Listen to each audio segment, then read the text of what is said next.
Hello, welcome to my new YouTube channel, The Digital Insurance Advisor.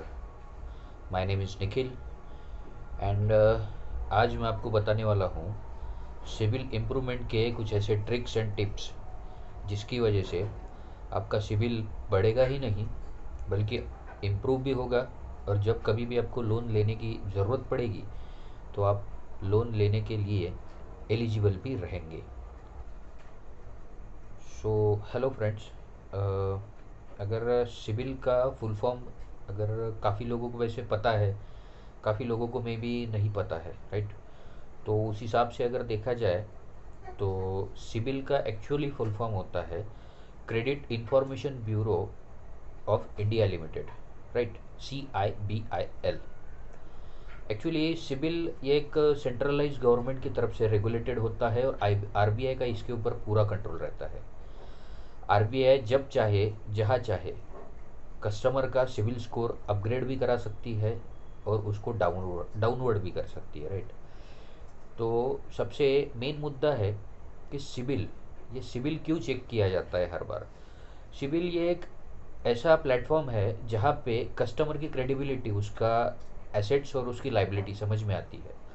अब दुनिया में काफ़ी सारे, ऑलमोस्ट इंडिया में ही पकड़ लो, काफ़ी सारे ऐसे बिजनेस एंटरप्रेनर्स है जो ITR फाइल करते हैं, राइट। लेकिन हर कोई ITR फाइल नहीं करता। तो without ITR income tax return की तरफ से बनता ही है, तो शायद आपको पता ही होगा। तो जब ITR हम लोग फाइल करते हैं तो उसमें हमारी क्रेडिट एसेट्स और क्रेडिट की लाइबिलिटी दिखती है। बट जो ITR फाइल नहीं करते उनका record as a credit system के हिसाब से अगर देखा जाए तो सिविल स्कोर के आधार पे निर्धारित होता है। अब सिविल स्कोर रिपेयर करने के बोलो या फिर उसको अपग्रेड करने के बोलो या फिर उसको इम्प्रूव करने के बोलो। अब बहुत से लोगों का सवाल होगा कि भैया हमारा वाला तो सिविल ख़राब हो गया है ना, हमने कहीं से लोन लेके रखा था और एंड टाइम पे दो चार बाउंसेस हो गए तो उस वजह से हमारा हो गया सिविल ख़राब। कुछ तो भाई लोगों का ऐसा भी प्रॉब्लम होगा कि जैसे ले लिया, पूरा पे कर दिया और लास्ट में बैंक ने NOC देने के टाइम पे काफ़ी लोगों को ऐसा होता है, NOC देने के टाइम पे बैंक लोग नखरे करते हैं। लाइक आपका इतना इतना पेनल्टी चार्जेस है, आपको इतना इतना पेनल्टी चार्जेस पे करना पड़ेगा। तो कस्टमर एकदम डिस्ट्रक्ट हो जाता है ऐसे समय में, उसको समझ में नहीं आता यार मैं क्यों ज़बरदस्ती एक्स्ट्रा का पे करूँ, वाई शुड आई पे। सो मेरा कहने का मतलब सिर्फ इतना है, सिविल आप अगर आपको बना के रखना है तो भैया बैंक वालों से तो पंगा ना लो। सबसे पहली बात, अगर लोन आपको प्रोवाइड करवाना है खुद के लिए तो आपको सिविल तो अच्छा रखना ही पड़ेगा। फिर चाहे आप gold loan low, personal loan low, business loan low, home loan low, loan against property, anything you want. लेकिन सिविल आपको हमेशा अच्छा ही रहना पड़ता है, उसके लिए रखना पड़ता है। उसके लिए काफ़ी सारे तरीके हैं, जैसे ऑन टाइम पेमेंट करना, गोल्ड लोन लेना। गोल्ड लोन कैसा एक शॉर्ट टर्म के लिए मिल जाता है, तो उसमें अगर अपन टाइम पे अगर रिपे करते हैं तो गोल्ड लोन वाले सिविल ख़राब कम करते हैं और अपग्रेड ज़्यादा करवाते हैं। तो वो एक सबसे बढ़िया तरीका है, बेटर वे है। और सेकंड थिंग अगर देखा जाए तो अगर आपको, आपके पास में अगर कोई प्रॉपर्टी है तो अगर प्रॉपर्टी को आप मॉर्गेज करवा के आपके नाम पे अगर आप लोन ले सकते हैं तो आपका अगर 600 का भी सिविल स्कोर होगा या फिर उससे कम भी होगा, मे बी बैंक थोड़ा सा रेट ऑफ इंटरेस्ट थोड़ा सा बढ़ा देते हैं, यानी नॉर्मली एक 1.5-2% से, उससे ज़्यादा नहीं बढ़ता है। लेकिन ये एक तरीका अच्छा है कि आप सिविल अच्छे से इम्प्रूव कर सकते हैं, राइट। अब सिविल इम्प्रूवमेंट में और काफ़ी सारी बातें मैं आपको आगे में बताऊंगा। सो अभी इस चैनल पे आप बने रहिए। अभी तक के अगर आपने इस चैनल को सब्सक्राइब नहीं किया है तो वो भी कर लीजिए, नीचे बेल आइकन है उसको ऑल पे क्लिक करके सब्सक्राइब कर लीजिए, लाइक कीजिएगा, शेयर कीजिएगा और हमेशा मेरे साथ में अभी थोड़ी देर के लिए बने रहिएगा, क्योंकि लास्ट में मैं आपको ऐसा एक सरप्राइज़ देने वाला हूँ जिसकी वजह से आप मे भी मेरे हिसाब से इतना तो सेटिस्फाई हो जाएंगे कि मैंने अब तक के जो इन्फॉर्मेशन पहुंचाई है वो आपके लिए एकदम सही रही। ओके। सो गाइज, अभी तक के आपने सुना और समझा कि सिबिल एक्चुअली होता क्या है, राइट। अब इसके 3 क्राइटेरिया होते हैं एक्चुअल में। सो क्राइटेरिया कुछ इस तरीके से है, 300 टू 600 ये होता है एकदम पुअर सिविल स्कोर। उसके बाद में 600 टू 750 ये होता है एवरेज क्रेडिट स्कोर, और 750 अबोव टू 900 ये होता है एक एक्सीलेंट सिविल स्कोर, राइट। तो एवरेज के हिसाब से अगर देखा जाए तो 750 अबोव वालों को भी मिलता है, लेकिन वो पर्सनल उनकी क्रेडिट लिमिट पे ही मिल जाता है, उनकी क्रेडिबिलिटी पे। और जो 750 के अबोव बट 600 के ऊपर रहते हैं उनको कुछ एक लाइबिलिटी दिखानी पड़ती है, कुछ एसेट्स दिखाने पड़ते हैं, लाइक प्रॉपर्टी हो, या फिर कोई इन्वेस्टमेंट बॉन्ड्स हो, इंश्योरेंस पॉलिसीज़ हो।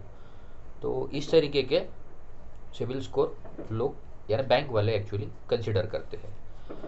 अब आपके जो जो सवाल रहेंगे आप कमेंट में मेरे को लिख दीजिएगा, मैं उसके ऊपर ज़रूर आपको रिस्पॉन्स करूँगा। ईच एंड एवरी टाइम मैं आपको रिस्पॉन्स करते रहूँगा, ओके। सो नेक्स्ट स्टेप अगर देखा जाए तो डज एंड डोंट्स, हमें क्या करना है और क्या नहीं करना है। सबसे पहले अभी जानते हैं हमें क्या करना है। हमें जो करना है वो दरअसल आपका अगर कभी सिबिल नहीं बना है तो सिबिल बनाने के लिए एक छोटा मोटा कोई मोबाइल फाइनेंस करवा लीजिए, कोई टीवी फाइनेंस करवा लीजिए, और उसका जो पेमेंट है वो ऑन टाइम आप बराबर पे कीजिए, ठीक है।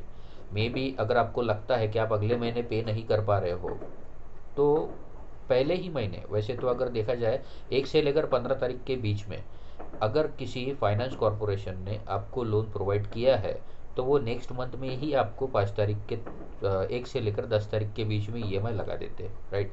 लेकिन अगर आपने 16 तारीख से लेकर 30 तारीख के बीच में इन केस अगर आपने लोन लिया था तो फिर आपको अगला जो महीना रहता है वो एग्जेम्प्टेड रहता है, यानी वो एक्सटेंड हो जाता है उसके अगले महीने के लिए। फॉर एग्जाम्पल अगर बताया जाए तो 1 से 15 के बीच में अगर आपने लोन लिया था और वो महीना था जनवरी, तो फरवरी की 1 से 10 तारीख के बीच में ही आपकी ईसीएस या फिर ईएमआई आपको देनी पड़ेगी, राइट। लेकिन अगर आपने 16 तारीख से 30 तारीख के बीच में अगर आपने लोन लिया था और उसको अगर आपको रीपे करना है और फर्स्ट ईएमआई जो आपकी लगनी है वो लगेगी आपकी मार्च महीने में, मार्च महीने की 1 से 10 तारीख के बीच में, ओके। तो आपको करना क्या है, ऑन टाइम पहली बात पेमेंट करते रहना है। अपना क्रेडिट हिस्ट्री चेक करने के लिए किसी भी एक क्रेडिट स्कोर सिमुलेटर सिस्टम को अक्वायर करके रखना है। मतलब मार्केट में बहुत सारे हैं, एक है पैसा बाज़ार, स्पेशली मैं अगर किसी को रिकमेंड करूँगा तो वो है क्रेडिट मंत्री। पैसा बाज़ार है, बैंक बाज़ार है, इक्विफैक्स है, हाईमार्क है, काफ़ी सारी कंपनीज़ है। ऑलमोस्ट 5-6 ऐसी कंपनीज़ है जो एक्चुअल में आपको सिबिल स्कोर बताती है।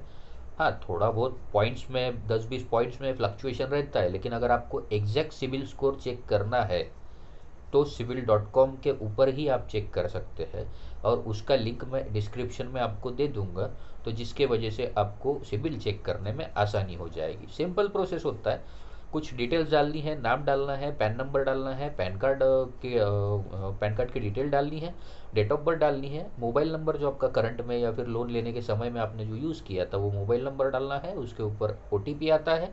ओटीपी आने के बाद में आप ओटीपी जैसे सबमिट करते हैं आपका एग्जैक्ट सिविल आपके सामने आ जाता है, राइट।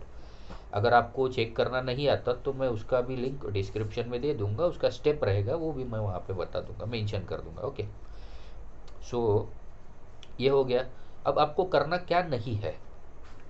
अगर आपने टाइम पर पे नहीं कर पाए तो सबसे पहला सिस्टम होता है, जहाँ से आपने लोन लिया है उनको या तो आप उनके प्रोफेशनल ईमेल आईडी पर एक मेल सेंड कर दीजिए कि मेरे पास से या फिर मेरे वजह से एक प्रॉब्लम हो गई है जिसका रिजोल्यूशन आपको मेरे को बताना पड़ेगा। तो कस्टमर केयर सिस्टम से आपको फ़ोन आता है और वो आपको हमेशा यानी करेंगे ही करेंगे, आपको मदद करेंगे ही करेंगे, ऐसा होगा नहीं कि आपको हेल्प नहीं करेंगे, राइट। ये पहला सिस्टम। उसके बाद में अगर आपकी ईएमआई बाउंस हो जाती है तो बाउंस होने के बाद में बैंक के तरफ से भी अलग चार्ज लगता है, और जहाँ से आपने फाइनेंस लिया था वहाँ से भी अलग चार्ज लगता है। वो ज़माना गया कि 300-350 रुपये में आपका वाला बाउंसिंग चार्ज कवर हो जाता था, लेकिन अगर एक बार आपने अभी बाउंस किया तो लगभग 1000 रुपये की चोट बैठना कन्फर्म है, ठीक है, तो बाउंस करना सबसे गलत बात। उसके बाद में थर्ड सिस्टम होता है आपके अकाउंट में ईसीएस मैंडेट लगा है या नहीं। क्योंकि मैं Bajaj finance, IDFC finance, HDB finance, काफ़ी सारे बैंकों का एक्सपीरियंस अगर मैं खुद आपको बताऊं, तो इन बैंकों का दरअसल प्रॉब्लम ये होता है, जब हम लोग लोन लेने के लिए जाते हैं तो हमको उनके एग्जीक्यूटिव के तरफ से बोला जाता है कि ये आपको लोन मिल गया है और आपका जो अमाउंट है वो आपके अकाउंट से कटेगा।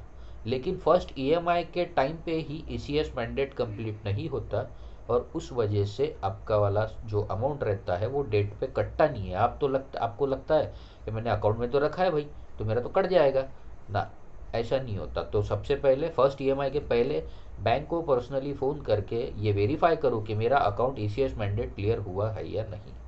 ठीक है।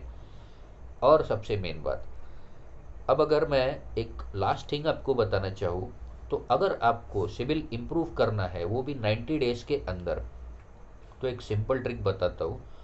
आप अगर उसको फॉलो करेंगे, मैं उसकी लिंक डिस्क्रिप्शन में दे रहा हूँ, वो एक ऐप है, उस ऐप को आप डाउनलोड कीजिए और डाउनलोड करने के बाद में आप उसको यूज़ कीजिए और सबसे पहले तो व्हाट्सएप पे आप उनके साथ में कम्युनिकेट कीजिए। कम्युनिकेट करने के बाद में आपको एक्चुअली पता चलेगा कि सिविल किस तरीके से वो लोग इम्प्रूव करवाते हैं।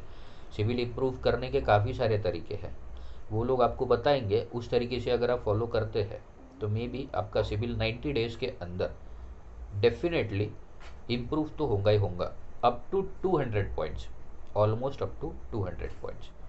सो गाइज, इसके अलावा हमारे पास यानी मेरे पास स्पेशली एक ऐसा सिस्टम है, एक ऐसा ऐप है जिसको आप प्ले स्टोर से डाउनलोड कर सकते हैं। उसका लिंक मैं आपको डिस्क्रिप्शन में दे दूंगा, उसका नाम भी बताता हूँ। उसका नाम है गैलेक्सी कार्ड। गैलेक्सी कार्ड ये एक ऐसा सिस्टम है जहाँ से आपको एक वर्चुअल प्रीपेड कार्ड मिलता है, right, just like credit card. लेकिन उसकी एक कंडीशन होती है कि आपको 3000 रुपीज़ वहाँ पे पहले पे करना पड़ता है। पे करने के बाद में 1000 रुपीज़ आपके सिविल इम्प्रूवमेंट के लिए लॉक हो जाते हैं। ठीक है। और जो आपके बचे हुए 2000 रुपये रहते हैं वो आपको यूज़ करने के लिए मिल जाते हैं। फिर चाहे आप 2 दिन में यूज़ करो, चाहे 1 दिन में, चाहे 10 दिन में, चाहे महीना भर में। ठीक है। बस आपको करना क्या रहता है, टाइमली उसको पे करते रहना पड़ता है। यानी लो वापस दो, लो वापस दो, लो रिटर्न करो। तो उससे क्या होता है, एक ट्रांजैक्शन का उनको सिस्टम समझ में आता है। ठीक है। ट्रांजैक्शन का उनको जैसे सिस्टम समझ में आता है, तो 30,000 रुपीज़ आपने लिया और 30,000 ऑलमोस्ट आपने वापस किया। तो 30,000 से लेकर 60,000 के बीच में इन लोग आपका रिकॉर्ड ट्रैक करना शुरू कर देते हैं। ठीक है। तो जैसा आपका रिकॉर्ड ट्रैक करते हैं, तो ट्रैक करते करते करते उनको समझ में आता है। हाँ, इस मैं माना इस ऐप को एक्चुअली थोड़ा सा समय लगता है, 6 महीने लगते हैं एक्चुअली इसको सिविल इम्प्रूव करने के लिए। लेकिन कैसा है, अगर आप सिविल इम्प्रूवमेंट के बारे में कभी सोचेंगे नहीं तो सिविल कभी इम्प्रूव होगा नहीं। और खाली सोचने से ही इम्प्रूव नहीं होता, उसको एग्जीक्यूट भी करना पड़ेगा आपको, है ना। अब 2000 3000 कोई बहुत बड़ी बात नहीं है, लेना और देना हर महीने भी अगर आप उतना करते हैं तो मेरे हिसाब से 6 7 8 महीने में अगर आपने ट्रांजेक्शन उतना कंप्लीट करवा दिया तो उनको भी पता चल जाता है कि वो कस्टमर का भले ही पहले सिविल ख़राब हुआ था लेकिन अभी इम्प्रूव करना ज़रूरी रहेगा, क्योंकि 600 का सिविल स्कोर या फिर 400 500 का सिविल स्कोर आपको कहीं से भी लोन प्रोवाइड करा के नहीं देता, राइट। ये एक तरीका है। उसके बाद में अगर देखा जाए तो जैसे मैंने स्टार्टिंग में आपको बोला था, गोल्ड लोन और मॉर्गेज लोन, ये दो तरीके काफ़ी अच्छे हैं आपका सिविल अपग्रेड करने के लिए। लेकिन हर किसी के पास में प्रॉपर्टी होती नहीं है और हर किसी के पास में इतना गोल्ड होता नहीं है, क्योंकि गोल्ड वैसे तो मॉर्गेज होता है लेकिन मे भी शायद कुछ कंडीशन है, मन्नापुरम गोल्ड लोन है, जैसा एच गोल्ड लोन है, एस गोल्ड लोन है, तो 10 ग्राम के ऊपर 5 ग्राम के ऊपर समथिंग ऐसा कुछ उनका वाला क्राइटेरिया होता है। उसमें सिविल चेक नहीं होता लेकिन आपका वाला लोन आपको अप्रूव मिल जाता है, उसका 90% आपको फाइनेंस मिल जाता है, जो भी आपका वेटेज होगा गोल्ड का, राइट। ये हो गया। अब उसके बाद में अगर मॉर्गेज लोन, तो मॉर्गेज लोन में आपके फादर के नाम पे, आपके सिस्टर, आपके ब्रदर, जो भी आपका ब्लड रिलेशन में हो, आपकी इवन वाइफ भी हो, अगर कोई शादीशुदा नहीं है तो वो अपना कोई भी फैमिली मेम्बर जो ब्लड रिलेशन में होगा वो उसके लिए एलिजिबल भी रहता है और अप्लाई भी कर सकता है। ठीक है, भले ही आपका सिबिल डिफ़ॉल्ट हो लेकिन आपको लोन मिल जाएगा as compare to another loans. ये एक हो गया। उसके बाद में अगर आपको सिबिल को मेंटेन हमेशा रखना है तो टाइमली पे करो। मैं स्ट्रिक्टली बोल रहा हूँ बॉस आपको, अगर आपको सिविल मेंटेन करना है तो टाइमली पे करो, और अगर नहीं पे कर पाते हो तो इससे पहले जो मैंने आपको ऐप बताया है उस कंपनी के साथ में आप जुड़े रहो, जिस कंपनी का नाम डाइजल सिस्टम प्राइवेट लिमिटेड है। ठीक है, उस कंपनी के साथ में आप जुड़े रहना, और वहाँ से हमेशा इन्फॉर्मेशन आपको फ्री ऑफ कॉस्ट ही मिलती रहेगी। ठीक है, लेकिन आप अगर कंपनी से जुड़े रहेंगे तो आपको शायद कुछ सॉल्यूशन मिल पाएंगे। राइट। अब अगर आपको और कुछ जानना है या फिर और कुछ इन्फॉर्मेशन आपको चाहिए, so I would like to request you boss कि आप कमेंट में प्लीज़ मेंशन कीजिए कि आपको नेक्स्ट वीडियो किस बेसिस पे चाहिए। ठीक है, जो भी आपका टॉपिक रहेगा, जो भी आपका कंटेंट रहेगा, मैं उसको रेडी करवाऊंगा और विद इन 2 डेज, सिर्फ 2 दिन में मैं आपको फिर से मिलूँगा। Same platform, same channel and same you guys. Okay, so you are amazing guys. अगर आपको और कोई क्वेरी हो तो आप कमेंट में बता सकते हैं, मैं उसका पक्का सॉल्यूशन दूंगा। Okay, so please like my channel, subscribe my channel, bell icon को ज़रूर प्रेस करना, उसको प्रेस करना मत भूलना, वरना नोटिफिकेशन ना मिले भैया, समझ लियो। Okay, bye guys.